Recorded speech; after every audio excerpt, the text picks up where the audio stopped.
boy. Nice. That's a good hit.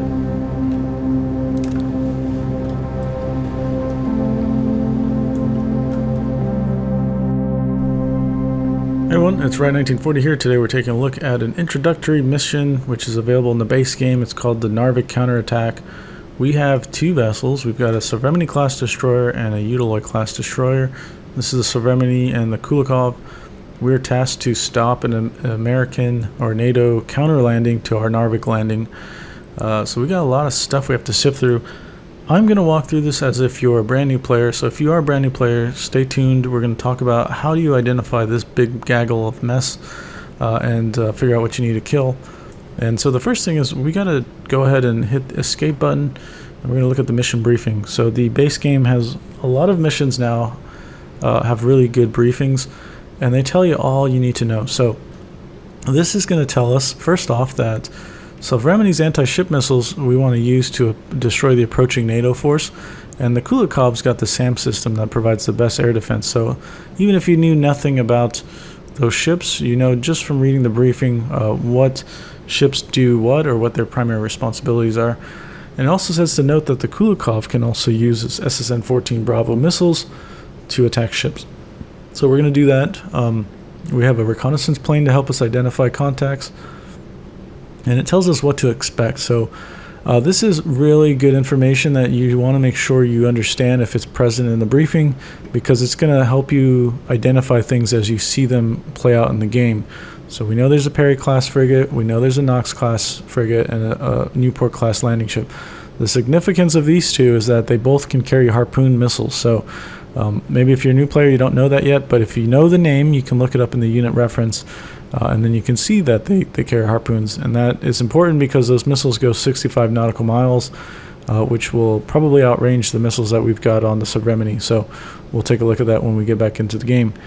It also tells us our rules of engagement, so we can kill any of the red forces, and our missions control, our MCON policy, it says we can keep all our radars on. So that is one of the important things. If you're a new player and new to like naval gaming, I think there's a lot of misconception about MCON out there.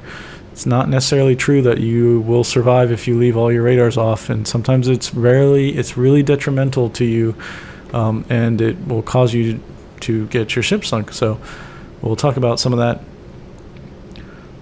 The objective is one of our ships to survive out of the two, and then we got to destroy all the enemy forces encountered. So, oh boy, that's interesting.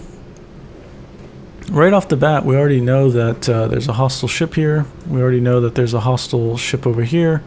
So one of the key things with naval warfare is you want to fire effectively first. That's called the Hughes Maxim. It's made from a naval captain who taught at the I think the Naval Academy or the Naval Postgraduate School. I think he was teaching actual combat tactics for ships since like the 80s, and well, not the 80s, since the 90s. He was an active captain, I think, in the 80s, which he wrote the book called Fleet Tactics, and you should read that if this is kind of interesting to you. But the gist of it is when you see the enemy, you want to fire enough missiles first to cause enough damage so any subsequent attacks you do have a higher chance of being successful, because you damaged or destroyed so many of his defenders so they can't even shoot missiles back at you to defend against what you're doing to them. And also, to any return salvos they fire towards you will be much weaker because you already damaged and destroyed so many of their shooters. So it kind of makes sense, right? The way that we're probably going to judge this is we know that we've got some hostiles here, but we want to identify also these smaller guys near us. So this is a small radar echo. It's going 4 knots. Just playing the game enough, and just being out at sea in real life, this kind of fits the profile of a trawling fishing vessel. So it's a small thing. And if we look at the radar emissions, we can go to right-click on it in information. And we got this window here that's going to tell us all the radar type that it sees, which is green, plus the radar size that we're detecting. And this is basically how your sailors, your little virtual sailors, are classifying things. So they know it has these two things and it fits in this vessel category because it's on the ocean. And so that fits all these different types of things. But if we actually look closer, these are like Chinese ships, so does that make sense that they would be in this area? No. So we can kind of say for sure they're not going to be those things. These Okine things are Soviet trawlers or even spy trawlers. If they were there, they would be on our side, so we'd have control of them. So it doesn't make sense that it would be these things. These Condor missile boats, if we click on them, they could be these German minesweepers, sure, but our mission told us that it was going to be a Norwegian attack force, and that we'd also encounter U.S. units in the briefing, so it doesn't make sense that it would be that. These are our guys as well, so it's not going to be those. Same thing with the Zooks. Right, if they were on our side, we'd see them. So really, it's coming down to be a trawler, a little minesweeper. It's possible it could be this, but yeah, for me, it doesn't make sense that this boat would be here in this scenario when it's trying to. If you're looking at the grand scheme of things, it's got a 50 cal gun, right, and a 20 millimeter gun, and they're trying to defend against they're trying to do a counterattack against our landing. It's likely not the type of vessel that is going to be sent out to fight a couple of destroyers. So I'm saying that this is likely a trawler. This makes more sense. So I'm going to call it a trawler just by right-clicking and going to neutral. And this one, similar profile, 4 knots. We don't even have a radar hit off of it, so it's probably a really small radar contact. Eventually, as we close the distance, we'll get a radar hit off of it. But that leads me to believe it's something like that, where it's pretty small, and I'm sure it's the same thing if we looked at the information, just that generic surface search radar. So that's also probably going to be a trawler. We can try to have them identify themselves, so they can't communicate with us. So it doesn't necessarily mean that they're hostile. It's just some reason they can't communicate, either language or equipment on board. But we'll call them neutral. And this other guy, he's going 16 knots. He's not going 4 knots like the others. Okay, this guy's going 10 knots. They're going really the same course, 37 and 38. So I'm going to judge this as guilty by association. They're in formation with each other. It's unlikely that civilian boats would do that. Given we already know that this is a hostile contact, it's unlikely that a civilian trawler would be going 16 knots with the same or near the same exact course as the Oslo. But we'll hold off. But that's just what my thought pattern is with this guy. This other guy, 4 knots. Once again, it's probably another fishing boat. And we got some radar contacts that are coming in. These guys look a little different. They're that half square. So these are unknown air contacts. These are unknown surface contacts, the full square. If they're civilian, obviously you see this cross, or it'll be a half cross for airplane, or for blues or people on your side, there's circles, so there'll be a semicircle. Depending on which hemisphere is shown, will show you if it's an air contact or a subsurface contact. So the diamonds are hostile. If you see like the diamond cut in half, then that's an air threat, obviously, and unknown or hostile submarine if it's the other way around. That's the gist of the icons. But these guys, they're coming right at us, and they're going 3,000 feet. So if we analyze their speed and their altitude, we can make a judgment that they're going to be hostile, because if we think about it, airliners are not zipping around over the open ocean or the sea here at 3,000 feet. Right? It's not fuel efficient for them. Airliners go along air corridors and they follow waypoints and stuff like that, not flying directly at our ships at 3,000 feet. So while they are subsonic like airliners are, they just don't fit the altitude profile that they should be flying. And they're also two together flying the same direction, which is highly unusual for airliners. They're all going to their different individual cities that they're supposed to arrive at. So we can call this hostile. Pretty confident that's hostile. If we look at the briefing also, That's why understand the briefing is important. We expect 2 Norwegian Air Force jets to come from this direction. So that leads me to say that these are these F-5s. Now, our ships will fire at missiles automatically, even if they're weapons tight. However, they will not fire at enemy aircraft unless they drop bombs or they fire missiles. So it kind of defeats the purpose if they're left at weapons tight, because we'll only shoot at these planes after we see them drop a weapon on us or fire a weapon at us. So we want to stop them from doing that beforehand. So all we have to do is go to weapons free. So we can go click on a unit, say, let's do this on the Utiloy so we can demonstrate something. So if I click on the Utiloy and I say weapons free, Utiloy is going to fire at these guys once they are within range of their air defense weapons.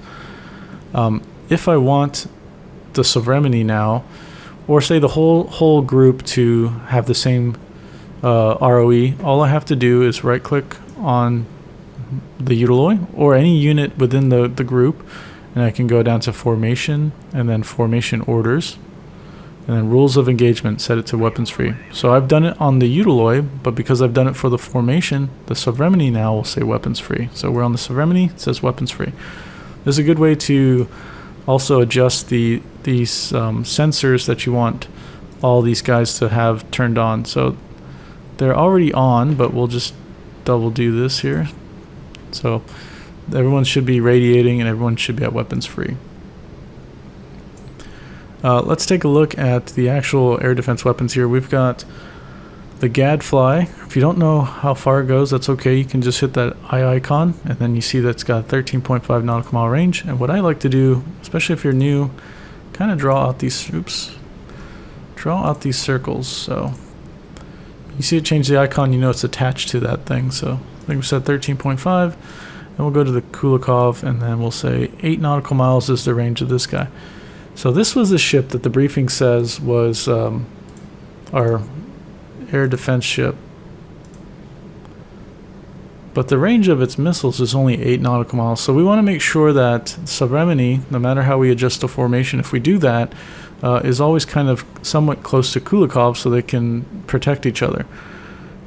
Even though this missile from the sovereignty goes further, it doesn't make it necessarily the better missile or air defense system, because the speed, if we get to see it, you'll see the speed of the Utiloy's air defense system is what makes it so special. It can fire at a lot of missiles, and it can fire a bunch of missiles at those missiles really rapidly.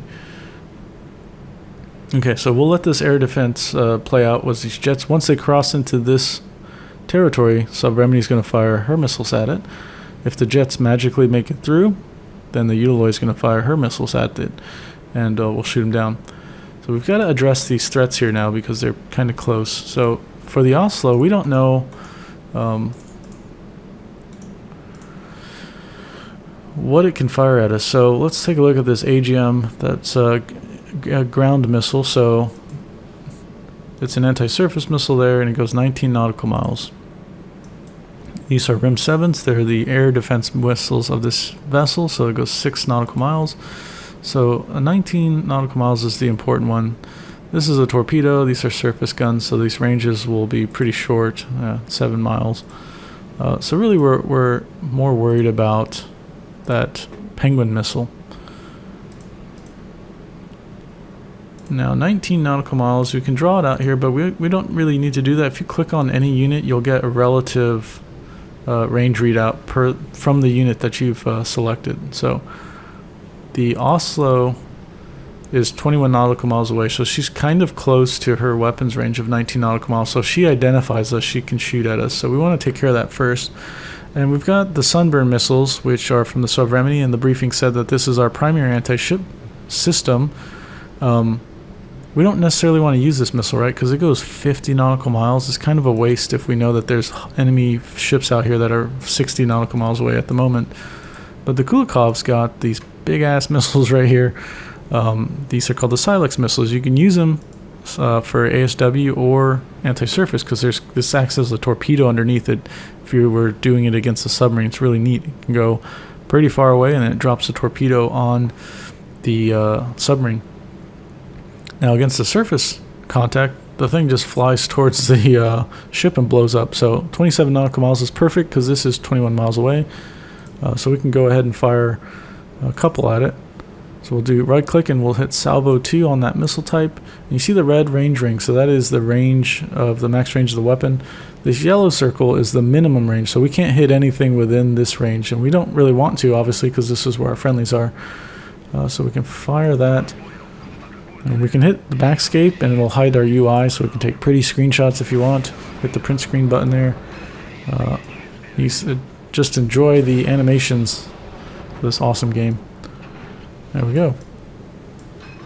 Alright, looks like those jets are coming into air defense range from Sovereignty soon. We'll probably see this launcher come alive and load up a missile and fire it towards this incoming F5. I suspect it's an F5 because that's what the briefing said. And while that's going on, our 2 Silex missiles are making their way over here. Okay, if we want to speed this up, just hit the plus or minus signs to adjust the time compression. You can see it there. If you hit the space button, it'll pause it. Hit it again, it'll resume the game. There we go. So she's firing off a missile, and now Sovereignty's turning on her own. And why is she doing that? Well, she has another missile launcher here, but they have a firing arc, so she's going to have to do what we say, unmask her launcher. So her launcher is masked by the rest of the ship and where the target's at. So she's got to move the ship out of the way to let the launcher be able to fire at that target.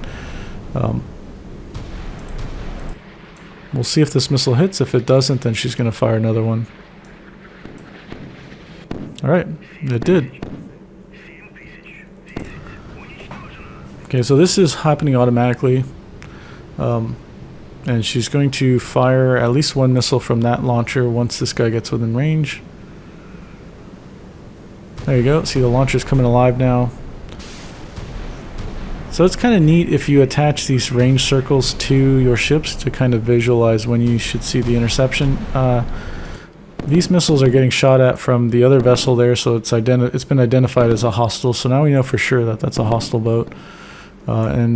She's got the Oslo has fired off some chaff to try and spoof these missiles, but they don't seem to be spoofed at the moment. And that's game over for that ship. Okay, that other fighter got shot down as well. Now we've got some helicopters coming out towards us, and the reason they're doing that is they want to identify who we are. They see us as radar contacts, but they have to visually see us because they don't have any sort of ESM equipment on board. If we right-click on the unit, it's got a visual sensor, it's got a magnetic anomaly detector, it's got a radar, and it's got a radar warning receiver. I don't think that's enough for it to tell what type of thing is painting it with radar, so it's not going to be able to get like any signatures from us. So they're going to have to fly towards us to just see who we are. And in the game, the time of day and the weather and the clouds and stuff like that all affect the visual range, so sometimes they have to get really close to see us in low light conditions. Alright, Oslo is pretty much mission killed. If we were to fire another missile at it right now, there's an issue of say if we were to fire, we wanted to go after this other guy here, this one that's still alive. Well, the Oslo is the bigger target, so it's possible that the Silex missile would ignore this guy and hit this big contact in the back. So we have to kind of wait for this thing to sink. The damage in the game does spread, so fires can get out of control and they can go to different parts of the ship and cause it to sink. Same thing with flooding. Once flooding gets past a certain percentage, then the ship just sinks. And visually, you'll see it. You'll see the ship kind of get low in the water. You'll see the bulkheads just get discolored as things burn. So pretty much the whole ship is on fire at the moment. So that's not good. I don't think their damage control guys are going to be able to overcome that. Once this ship sinks, then it'll open us up to fire at this other guy. Okay, so we've got these other ships here. Now, we can do that whole guilty by association thing again. Remember, we were told that there's 3 American vessels that are on the way. We know that these are two combatants. So this is a Perry class frigate. It's been identified. This must be the Knox class frigate because it's semi-large instead of large, and the frigate is smaller than the landing ship. So we can infer that this is probably the enemy landing ship. So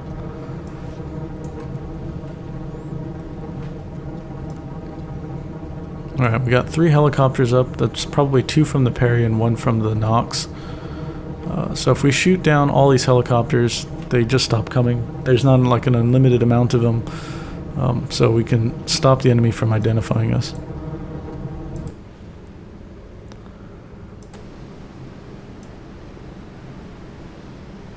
Okay, let's speed this up because we've got some problems here. We want to engage these ships, but magically there's a trawler in between, and if we were to fire a missile, it's possible that the missile can fly out and start looking for radar targets and then see this and go after it, which is this little friendly fishing boat. We don't want to do that to them. Alright, here we go. They should be firing at the... Yeah, they're going to fire their guns and then they'll start launching a missile at them.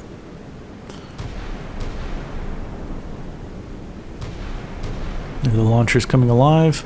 Missile away. Oslo is still alive. It turns black when they sink, but you can see here she doesn't have a lot of time left. Like she is she's going under. And eventually we'll see. It's really neat. We'll see lifeboats and stuff spawn. There it is. So we got a lifeboat there. A couple lifeboats on the other side. So you could actually go and pick these people up with helicopters. We're not going to do that though because it's kind of beyond the... Don't want to start role-playing stuff because I want to keep this as concise as possible. So this ship is sunk. You can see it's obviously a much smaller radar contact than what it once was, so we can shoot at this guy now. So we'll take another Silex missile. We just need one, because we're going against a small contact that doesn't really have a great defensive armament. The biggest threat here is that the missile may miss if this guy fires off some chaff. These missiles are kind of susceptible to chaff spoofing it. Also, we'll see how that plays out.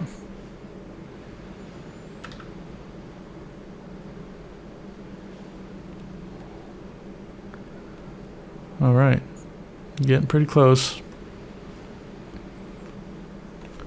About 4 miles away.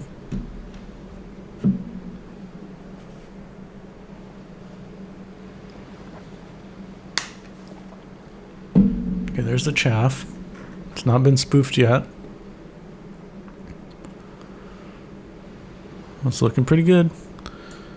Backspace. If I hit F2, the camera's just going to drop where it is, and I can get a view of that. I can even move my camera around the WASD keys and go R and F to go up and down. Get some cool visuals and enjoy the game that way. Okay, so now I think we just want to kind of race along and let's increase this guy's speed. So he's the formation leader. If I was to click on, the reason I could tell that if I look is because he's got this icon here. If I click on another guy though, I can have them do individual movements. But if I ever want to go to the formation leader, all I have to do is click the middle mouse button and I jump over to the formation leader. And so I'm making him go up to flank speed. The reason I'm doing that is we got this trawler here. We need a better missile angle so that we don't accidentally hit this trawler. Now that we cleared these guys out, we can feel free to sail down this direction. We're within harpoon range at the moment. So those weapons go 65 nautical miles. Actually, now that we got these identified, let's look at the unit reference so you guys can see. So the Knox can carry 4 harpoons, and they've got the Rim 7, that box launcher like the Oslo did on the back, to defend themselves. So if we fired a missile towards the front, they're gonna have to, unmask that one launcher There's a potential the missile gets through before they can even defend themselves. It says 4 harpoons, but I believe there's only 2 at a time, and then they've got to reload. The Perry, however, if we were to look at the unit reference, they have 6 harpoons. They're not in a reload or anything, they're just in this missile magazine, along with these 34 SM-1 missiles. These go a little bit further, they go 24.7 nautical miles for the SM-1. So her missiles are actually covering these guys, so anything we try to shoot at, we've got to figure that the Perry's trying to shoot it down as well. Okay, so let's alright, SH-2 is probably going to get shot down soon.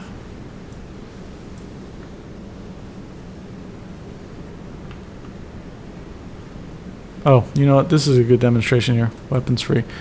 I don't know why it happens, but every once in a while the weapons ROE will change, so keep your eye on that. Looks like Utiloy was alright, but the Sovremny was not. Okay. So we got good radar coverage, so I'm pretty confident that if these guys were to fire at us, we would be able to see the launches for a moment, because these missiles, the harpoons, would launch upwards and go down towards like a sea skimming phase. Alright, we're almost... Yeah, I see that final helicopter desperately trying to figure out who we are. And they're gonna get shot down right about now.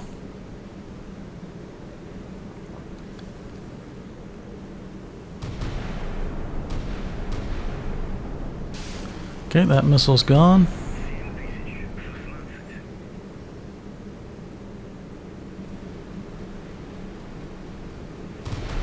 Oh, that missile missed, so there's another one out.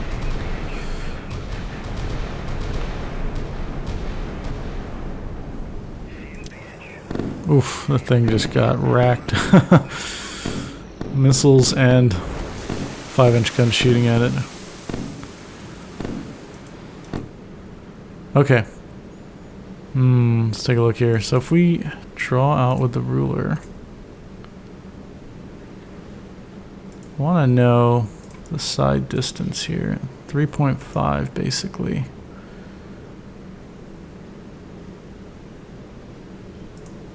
It's pretty sketchy. Well, I could try it out just to kind of show you guys, but I have a feeling that this missile is gonna hit that guy. We'll see. Hopefully it doesn't. He's not cooperating, going the same course. Well, it's good. Alright. There we go. So Nox now is probably like, oh crap. And you see her turning to try to unmask that launcher. The bigger threat to that missile hitting is that the Perry's going to fire the SM-1s at that Silex missile to try and shoot it down. And if it does get the missile off, it'll be successful, most likely. Ooh, that SM-1 actually hit the ship, so Perry accidentally hit the ship. Alright, so their RIM-7, their Sea Sparrow shot down our Silex missile. However, Perry's SM-1 hit this ship and damaged it and caused fires. Didn't knock out the air defense missiles because we saw it fired after the fact. But that just goes to show there is friendly fire in this game, so ships staying close to each other, sometimes you'll inadvertently hit them with missiles and stuff like that. Well, that was pretty neat to see that. Okay. So I think we've got a good angle for the Sunburn missile to get through here. Actually, we'll fire a Sunburn at that, and we'll fire one at the Nox, and then one at the Perry. It's possible that the ones going towards the Nox and the Perry might get pulled over by the large radar echo from the LST. We'll see how that plays out. Well, this one is going towards the Nox. Okay, you see the missile in the background going towards this other missile. So this guy's dead.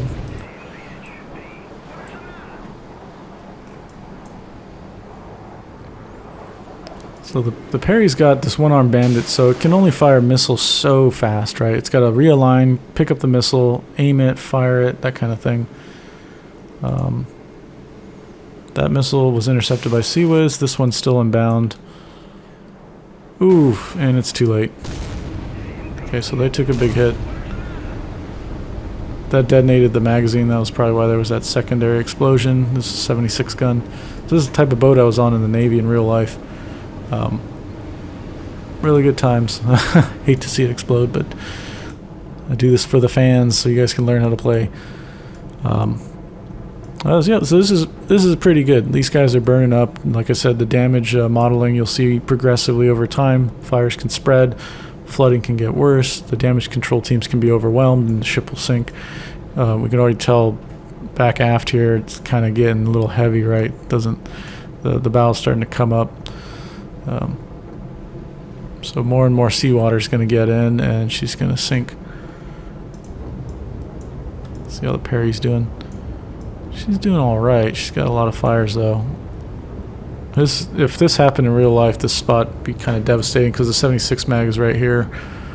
This is all like the wardroom's kind of up around here somewhere. The exo stateroom's back that way. There's a lot of flammable stuff that would catch on fire and help the fire spread. Combat would be around here, and then obviously the bridge. Yeah, you can see the fire just moving up ahead. Missile mag, if that cooks off, then boof, that ship's dead. Okay. So we want to fire really just at that LST now.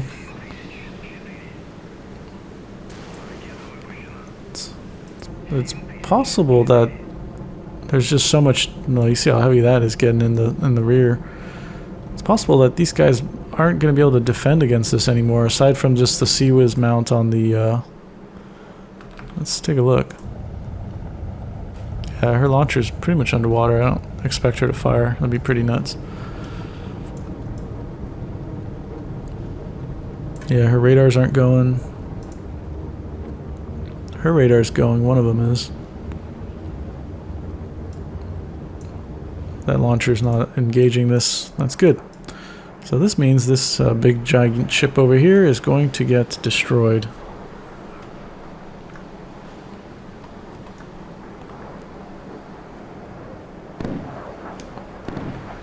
Oh boy. Nice. That's a good hit.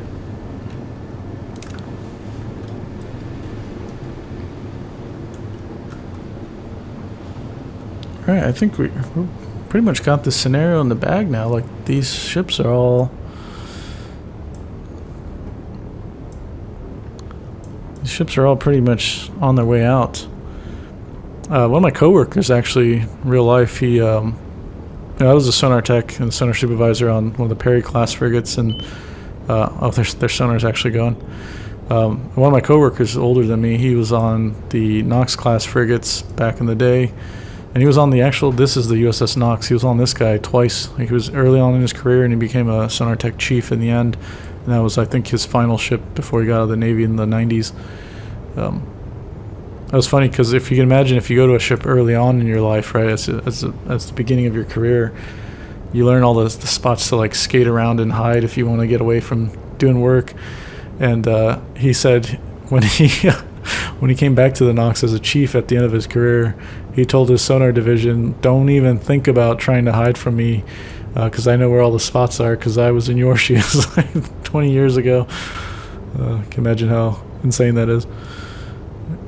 You have nowhere to hide from, chief. When I was on a destroyer, we had this little nest thing behind our in sonar control, and the destroyer was up near the bow, and it was kind of on the port side, so you face this direction, but the way that the bow tapers off here, there's a gap between where the consoles are, where you're sitting in front of, and then the bulkhead, because it tapers off, so there's a little area there that no one can see, and it's covered by coolant pipes and that kind of stuff, and it's up against the bulkhead, so nobody goes back there, because the console, the rows of console is just, it's really long, so you can't really peek your head in and see all the way around. So it was a perfect hiding spot to go in and hide. And it's also where we had a bunch of tech pubs that we stored. So if Chief ever did try to go back there, you can hear him coming, and then you can just say, oh, I was looking for tech pubs or something like that. Alright, these guys are burning. We'll let them burn a little longer. Alright, Nox has succumbed to her wounds. Just like we thought she would. Parry. Let's wait for it. So, in this particular scenario, you can probably, actually let's do this. We can drive closer. I'm curious here. Let's go standard. Yeah, so in the actual individual scenarios, you can go nuts. You can fire all the missiles you want, right? If we've got 4 of these sunburn missiles left, fire 2 at these guys, 2 at these guys. But as you play the game some more, and you get into the dynamic campaign or the linear campaign that's got the persistence ammo states, you kind of want to start training yourself to conserve ammunition. Now, it is a balancing act, right? We talked about firing effectively first. So you want to fire enough missiles where you can get a good hit through to your enemies and damage the ship so that they can't fight back. But at the same time, if you're going in the persistent linear campaign, you firing all your missiles in one scenario is going to screw you up big time for the follow-on scenarios if you don't get rearmed. So something to think about. So if you can wait to see if the ships are going to sink on their own, go ahead and do that. And if you're playing a single scenario, it doesn't matter, but at least try to conserve your ammo or train yourself to conserve your ammo for the persistence in the campaigns. But we're within Silex range, so we can fire a Silex at this guy. This ship's a little bit bigger. It's probably going to be fine. This missile is slower than the Sunburns we were firing at it previously, so it's likely CIWS might actually shoot this thing down. We'll take a look. Unless CIWS was destroyed in that previous hit. Yeah, she's not really doing anything. She did get the fires out of under control, but we reignite them.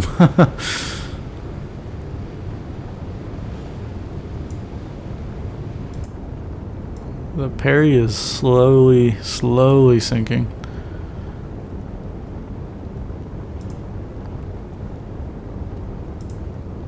Alright, this is probably another fishing boat. Oh, is that neutral? That's what I wanted.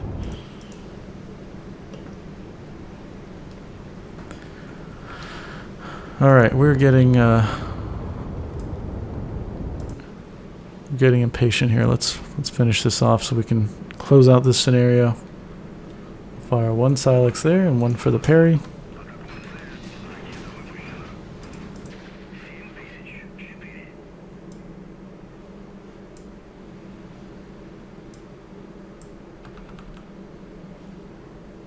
Alright.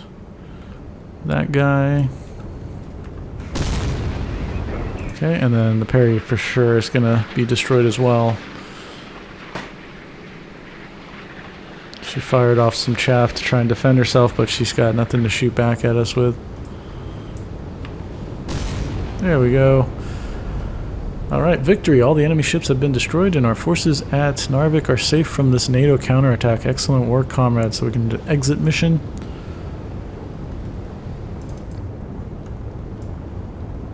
There we go. So decisive victory. Look at that. All our things were undamaged, and we destroyed everything. So that's great. If you ever want to continue playing for whatever reason, you can hit escape, and then hit escape again, and now you can continue playing this scenario. Say if you wanted to go back and actually pick up all the survivors from the shipwreck. They're still in the game world. You can launch ship or helicopters to go pick them up, or you can drive your ship over near the area of the life raft and you'll pick them up that way. But anyways, yeah, if you want to quit, then go back to escape and just exit. So this was the Narvik Counterattack. It's part of the base game. It's like if you look at the scenarios, there's a little subsection for introductory missions, and this is one of them. I think it's a great one, and I hope you guys learned a lot from that. If you have any questions or comments, please leave them down below and I'll get to them as soon as possible. And I'll see you next one. Bye.